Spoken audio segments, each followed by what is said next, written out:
দেখো আগের দিন তোমাদের চতুর্থ অধ্যায় আমরা আগে নিরক্ষরে মানে চতুর্থ অধ্যায়ে আমরা ঋতুচক্র এবং দিন রাতের হ্রাস বৃদ্ধি মানে বার্ষিক গতির ফলাফল পড়েছিলাম। আজকে আমরা জানবো নিরক্ষরেখা কি, নিরক্ষরেখা কাকে বলে। ঠিক আছে,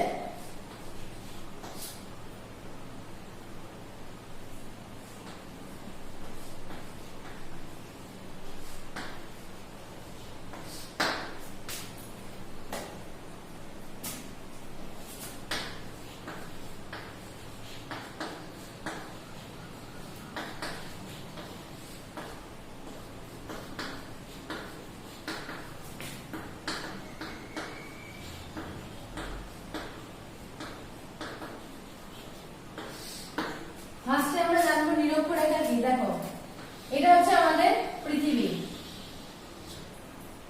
এবার এই যে মাঝ বরাবর যে রেখাটা পৃথিবীকে সমান দুটি ভাগে ভাগ করেছে, ঠিক আছে, মাঝ বরাবর যে রেখা দুটো পৃথিবীকে সমান দুই ভাগে ভাগ করেছে সেটা হচ্ছে আমাদের নিরক্ষরেখা। ঠিক আছে, তাহলে কি এটা কি, এটা হচ্ছে আমাদের উত্তর দিক, এটা হচ্ছে দক্ষিণ দিক, বইয়ের পাতে আমরা এটাকে বলি পশ্চিম দিক, এটাকে আমরা বলি পূর্ব দিক। ঠিক আছে, তো এটা হচ্ছে পশ্চিম দিক, এটা হচ্ছে পূর্ব দিক। তো কি তাহলে কি যে পৃথিবীর মাঝ বরাবর যে রেখা, পৃথিবীর মাঝ বরাবর যে কাল্পনিক রেখা কি না, কাল্পনিক রেখা যেটা পূর্ব থেকে পশ্চিমে ঘিরে রয়েছে যেটা তাকে নিরক্ষরেখা বলে। ঠিক আছে, যেমন দেখো গোলাকার পৃথিবীর উত্তরে অবস্থিত সুমেরু বা উত্তর মেরু বিন্দু থেকে দক্ষিণে অবস্থিত কুমেরু বা কুমেরু মেরু বিন্দু। তাহলে এটা উত্তরে আছে কি সুমেরু আর দক্ষিণে আছে কি কুমেরু। ঠিক আছে, এটা আমরা জানি এটা হচ্ছে সুমেরু আর এটাকে আমরা বলি কুমেরু, এটাকে আমরা বলি কুমেরু। ঠিক আছে, তো সুমেরু এবার বলতে সুমেরু কুমেরু বিন্দু সমান দূরে, মানে সুমেরু থেকে যতটা দূরত্ব কুমেরু থেকে ঠিক ততটাই দূরত্ব। ঠিক আছে, তাহলে সুমেরু এবং তাহলে আমরা কি দেখলাম যে একদম উত্তরে আছে সুমেরু বিন্দু, একদম দক্ষিণে আছে কুমেরু বিন্দু। তো সুমেরু এবং কুমেরু বিন্দু থেকে সমান দূরে যে কাল্পনিক রেখা পূর্ব থেকে পশ্চিমে পৃথিবীকে সমান দুটি ভাগে ভাগ করেছে তাকে নিরক্ষরেখা বলা হয়। ঠিক আছে, তো নিরক্ষরেখার মান হচ্ছে 0 ডিগ্রি। নিরক্ষরেখার কি হয়, দিন রাতে সবসময় সমান থাকে।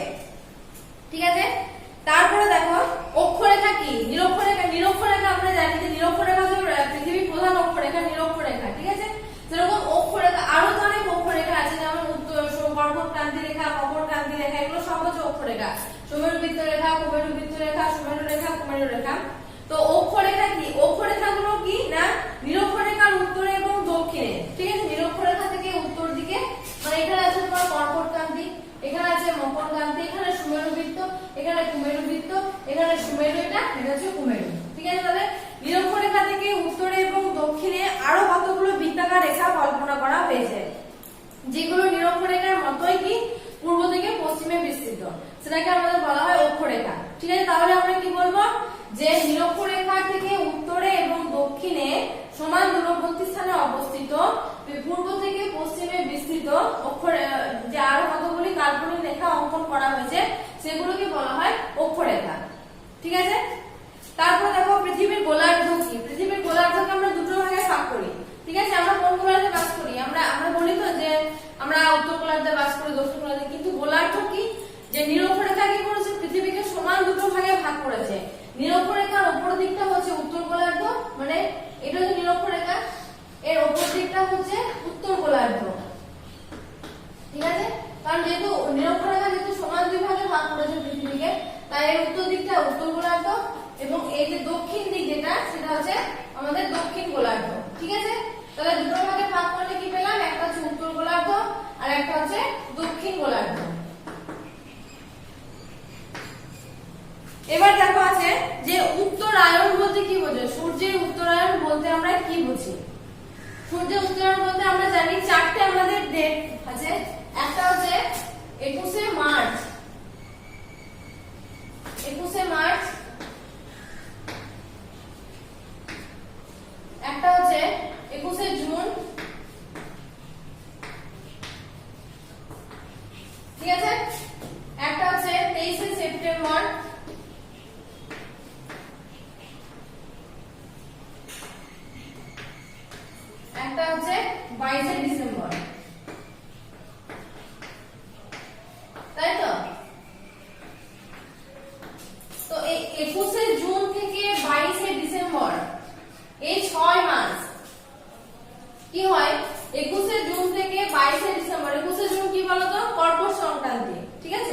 তো এই 21শে জুন থেকে 22শে ডিসেম্বর কি হয়, সূর্য রশ্মি কি হয় দক্ষিণমুখী আপাত যে মানে দক্ষিণ দিকে সূর্য কি হয় হেলতে শুরু করে, ঠিক আছে, বা দক্ষিণমুখী সূর্যের যে আপাত গতি সেটাকে বলা হয় সূর্যের দক্ষিণায়ন।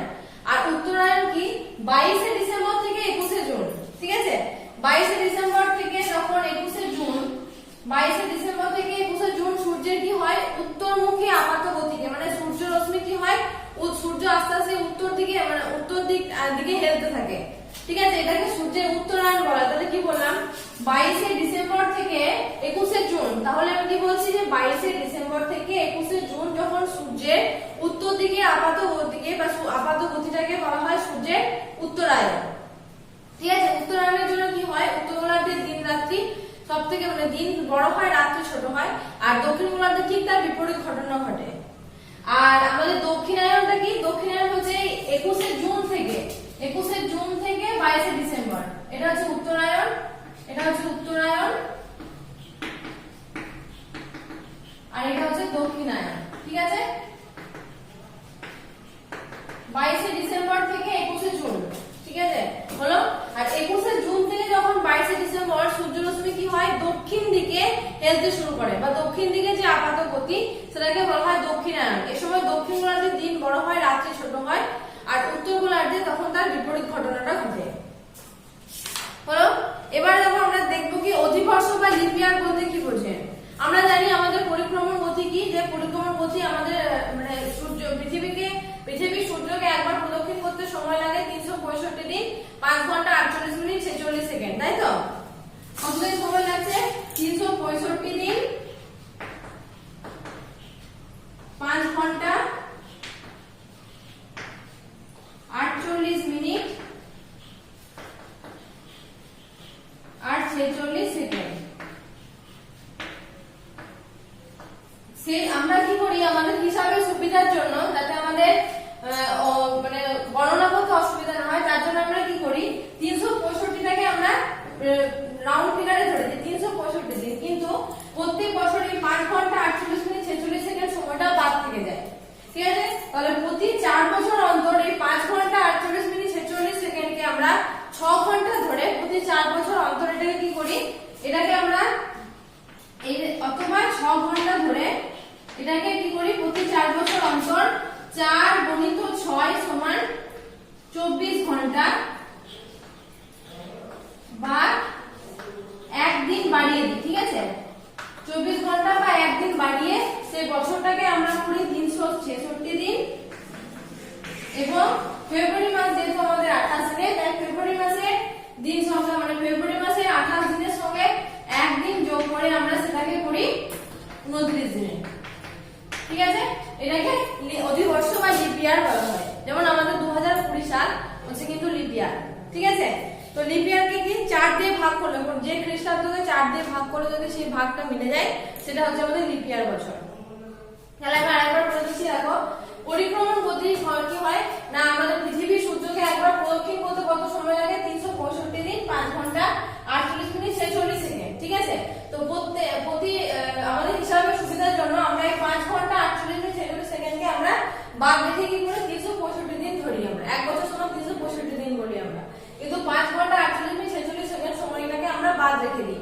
তো আমাদের হিসাবের সুবিধার জন্য কি করি ওই 5 ঘন্টা 48 মিনিট 46 সেকেন্ডকে আমরা 6 ঘন্টা ধরে প্রত্যেক 4 বছর অন্তর 4 গুণিত 6 সমান 24 ঘন্টা বা একদিন বাড়িয়ে দিয়ে সেই বছরটাকে আমরা কি করি 366 দিনে করি। এবং মাসটাকে যেহেতু আমাদের ফেব্রুয়ারি মাস 28 দিনে, সেহেতু কি করি ফেব্রুয়ারি মাসের সাথে একদিন যোগ করে সেটাকে আমরা 29 দিনে করি, এটাকে অধিবর্ষ বা লিপ ইয়ার বলে। তারপরে দেখো মহাবিশ্ব কি, আমি আগেই বললাম যে আমাদের 4টে ডেট, একটা হচ্ছে 21শে মার্চ, একটা হচ্ছে 21শে জুন, 23শে সেপ্টেম্বর আর 22শে ডিসেম্বর, ঠিক আছে। তো 21শে মার্চ তারিখে কি হয়, 21শে মার্চ হচ্ছে মহাবিশ্ব, কারণ সেখানে দিন রাত্রি সমান হয়। দিন রাত্রি সমান কি, দিন রাত্রি সমান হচ্ছে যে সেখানে 21শে মার্চ তারিখে কি হয় 12 ঘন্টা দিন এবং 12 ঘন্টা রাত্রি হয়। সেরকমই কি হয় না 23শে সেপ্টেম্বর তারিখে, তাই এটা হচ্ছে আমাদের জলবিষুব বা শরৎকালীন বিষুব বলা হয়, যেহেতু সেই সময় শরৎকালের সূচনা হয় সেপ্টেম্বর মাসে। তো সেই সময় কি হয় দিন রাত্রি সমান হয়, ঠিক আছে, মানে 12 ঘন্টা দিন এবং 12 ঘন্টা রাত্রি হয়। তারপরে দেখো বলছে 21শে জুন, 21শে জুন কি হয়, 21শে জুন হচ্ছে কর্কট সংক্রান্তি, কারণ কর্কট ক্রান্তি রেখার উপর সূর্য সেই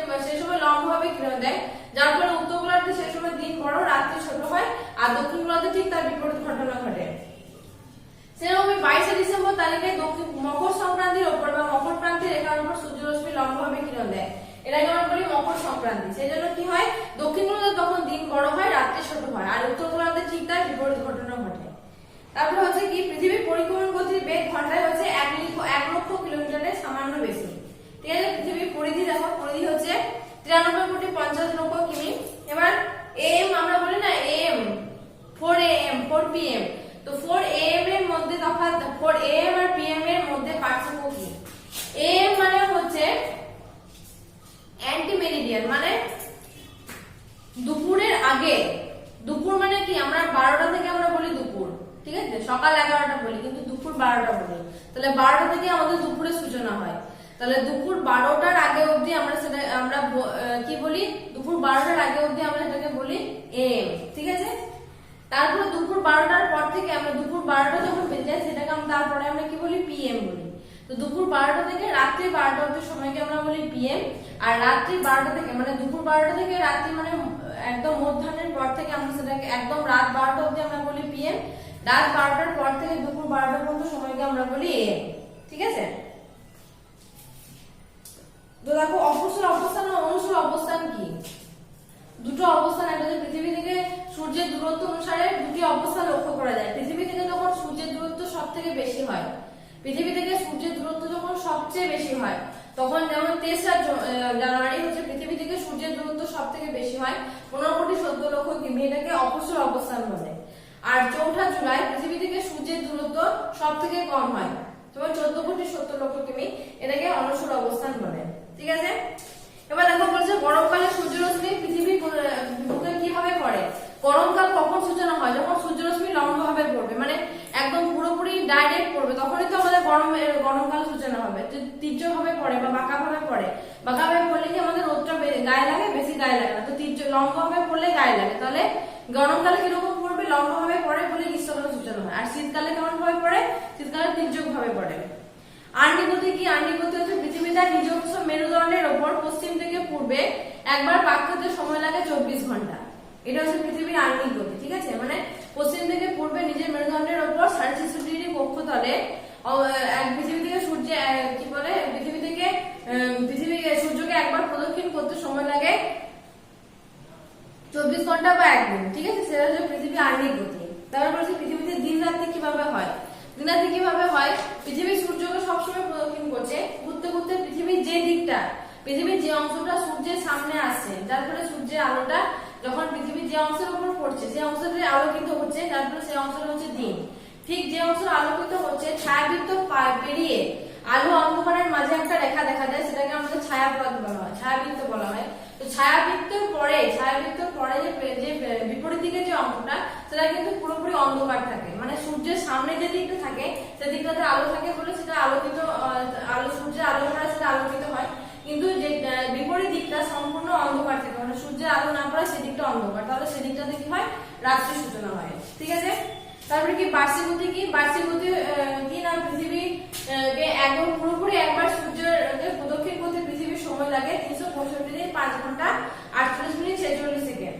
ঠিক আছে, তো এই যে পৃথিবীর এটাকে পৃথিবীর পরিক্রমণ গতি বা বার্ষিক গতি বলে, যেহেতু একটা বছরের সূচনা হয় সেটা এটাকে বার্ষিক গতি বলে।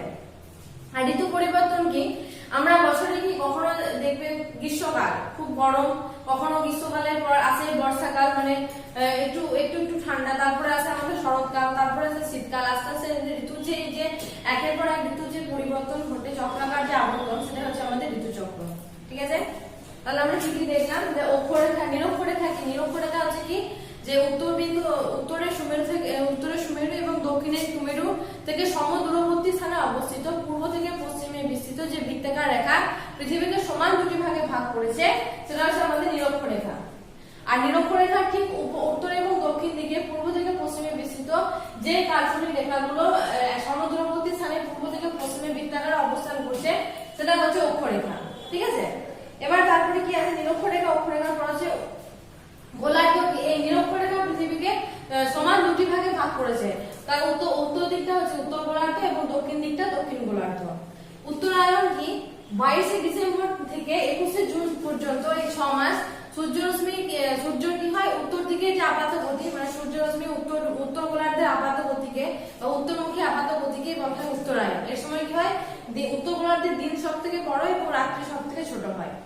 আর দক্ষিণ গোলার্ধে কি হয় 21শে জুন থেকে 22শে ডিসেম্বর, 21শে জুন থেকে 22শে ডিসেম্বর তারিখে সূর্য রশ্মি কি হয় দক্ষিণ গোলার্ধের দিকে আপাতভাবে দক্ষিণ গোলার্ধের দিকে ঝুঁকতে শুরু করে, যার ফলে কি হয় এই দক্ষিণ গোলার্ধের আপাত গতিকে বলা হয় সূর্যের দক্ষিণায়ন।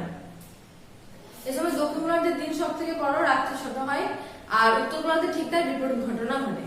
অধিবর্ষণকে আমরা দেখলাম যে পরিক্রমার গতিতে বা বার্ষিক গতিতে পৃথিবী সূর্যকে একবার প্রদক্ষিণ করতে সময় লাগে 365 দিন 5 ঘন্টা 48 মিনিট 46 সেকেন্ড।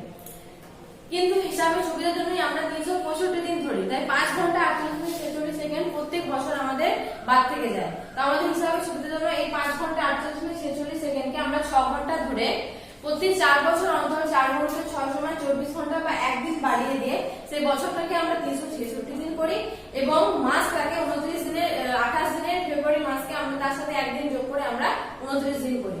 এটা হচ্ছে আমাদের অধিবর্ষ বা লিপ ইয়ার, ঠিক আছে।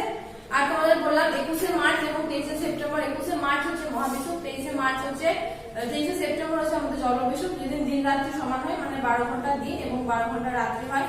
সেরকম 21শে জুন হচ্ছে কর্কট সংক্রান্তি, 22শে ডিসেম্বর হচ্ছে মকর সংক্রান্তি। কর্কট সংক্রান্তি দিন উত্তর গোলার্ধের দিন বড়, রাত্রি ছোট, দক্ষিণ গোলার্ধের ঠিক তার বিপরীত অবস্থা। আর 22শে ডিসেম্বর হচ্ছে দক্ষিণ গোলার্ধের দিন বড়, রাত্রি ছোট, আর উত্তর গোলার্ধের ঠিক তার বিপরীত অবস্থা। অপসর অনুসর অবস্থান কি? পৃথিবী থেকে সূর্যের দূরত্ব সবসময় সমান থাকে না, যখন সব থেকে বেশি হয় পৃথিবী থেকে সূর্যের দূরত্ব যখন, এটা হচ্ছে পৃথিবী আর সূর্য কি কোন অবস্থান করছে, ঠিক আছে, আর এটা হচ্ছে সূর্য।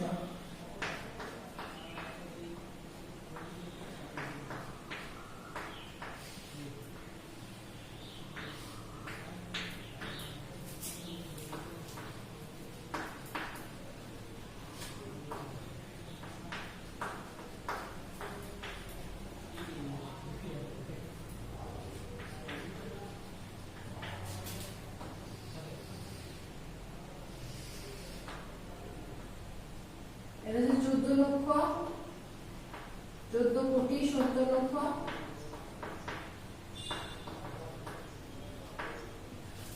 এটা হচ্ছে 15 কোটি 20 লক্ষ,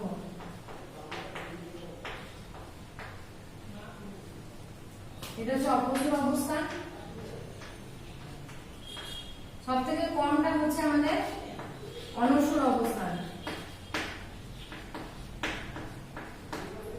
সব থেকে বেশিটা হচ্ছে আমাদের অপসর অবস্থা, ঠিক আছে। এটা হচ্ছে অপসর আর অনুসরের পার্থক্য। তারপর আমরা পেলাম কি গরমকালে সূর্যরশ্মি কেমন ভাবে পড়ে, পৃথিবীর বুকে লম্ব ভাবে পড়ে, শীতকালে তির্যক ভাবে পড়ে।